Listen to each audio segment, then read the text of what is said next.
नमस्कार दोस्तों, स्वागत है आप सभी का हमारे YouTube channel university student helper में। दोस्तों, आज की जो खबर है वो स्कूलों को खोलना चाहिए कि नहीं खोलना चाहिए, इससे जुड़ी हुई है। और इसके साथ में मैं आपको ये भी बताने वाला हूँ कि एक विद्यार्थी हैं जिनकी कोरोना की वजह से मौत हो गई है। तो इसको लेकर के कई परिजनों के अंदर मस्तिष्क में इस तरीके के विचार कौंध रहे हैं कि अब स्कूलों को बिल्कुल नहीं खोलना चाहिए, क्योंकि इस तरीके के केस अब तीसरी लहर में और बढ़ने वाले हैं।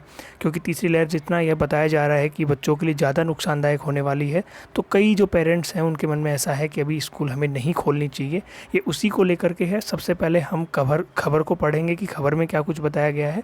उसके बाद में हम इस बात पे चर्चा करेंगे कि राजस्थान में स्कूल खुलने चाहिए कि नहीं खुलने चाहिए। तो दोस्तों, खबर ये है कि राजस्थान में 11वीं के विद्यार्थी की कोरोना से मौत हो गई है। तो अब क्या विद्यालय खुलने चाहिए कि नहीं खुलने चाहिए। अब सबसे पहले अपन खबर को पूरी तरीके से समझ लेते हैं कि खबर क्या है। देखिए, अभी राजस्थान में स्कूल अनलॉक की तैयारी चल रही है। इसी बीच में सोमवार को उदयपुर की मावली तहसील के देवाली गांव में 11वीं के एक छात्र की कोरोना से मौत हो गई। इस बात की जानकारी आरएनटी मेडिकल कॉलेज के प्रिंसिपल डॉक्टर लाखन पोसवाल ने दी। वो कोरोना के साथ स्क्रब टाइफस से भी पीड़ित था। वो बच्चा जिसने किडनी और लीवर उसका फेल हो गया इस स्क्राइबर टाइफस की वजह से। ऑर्गन फेल होने के बाद में वो रिकवर ठीक से नहीं कर पाया, जिसकी वजह से उसकी मौत हो गई। ऐसा पहली बार नहीं हुआ है कि किसी विद्यार्थी की कोरोना वायरस से मौत हो गई हो। इससे पहले भी पहली और दूसरी लहर में बहुत से विद्यार्थियों ने अपना जीवन खो दिया था।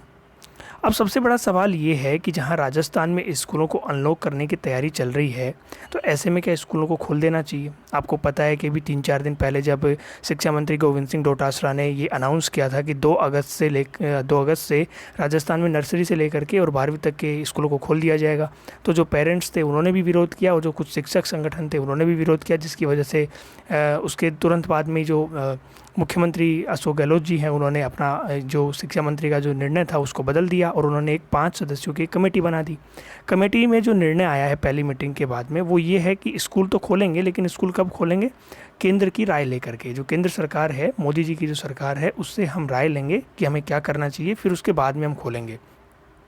तो अब ये सवाल ये है कि क्या वास्तव में हमें स्कूल को खोलना चाहिए कि नहीं खोलना चाहिए। देखिए, आप में से बहुत सारे लोगों का ये जवाब होगा कि नहीं खोलना चाहिए, क्योंकि स्थिति अब और भी ज़्यादा ख़राब हो सकती है और हम नहीं चाहेंगे कि बच्चों को इसमें इस स्थिति में सबसे ज़्यादा वो प्रभावित हो, तो नहीं खोलना चाहिए। लेकिन ये मेरा निजी विचार है कि स्कूलों को खोल देना चाहिए। अब किन स्कूलों को खोल देना चाहिए और कैसे खोल देना चाहिए उसके बारे में आपको बताता हूँ।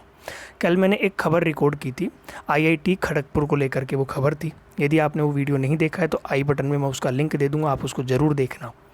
जो आईआईटी खड़गपुर है उसने कदम उठाया विद्यार्थियों की समस्याओं को लेकर के। कुछ विद्यार्थी वहाँ पर ऐसे थे बीटेक और एमटेक के, जिनके पास में मोबाइल डिवाइसेज, जो इलेक्ट्रॉनिक डिवाइसेज जो होते हैं ऑनलाइन क्लास वगैरह ज्वाइन करने के लिए, जितनी भी जो ज़रूरी चीज़ें होती वो तो थी, लेकिन जहाँ वो रहते थे वहाँ जो इंटरनेट कनेक्टिविटी है वो नहीं थी।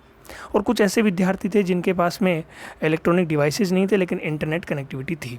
तो ऐसे विद्यार्थी जो थे, ऑफलाइन तो क्लासेस चल ही नहीं रही है, ऑनलाइन क्लासों से भी नहीं जुड़ पा रहे थे।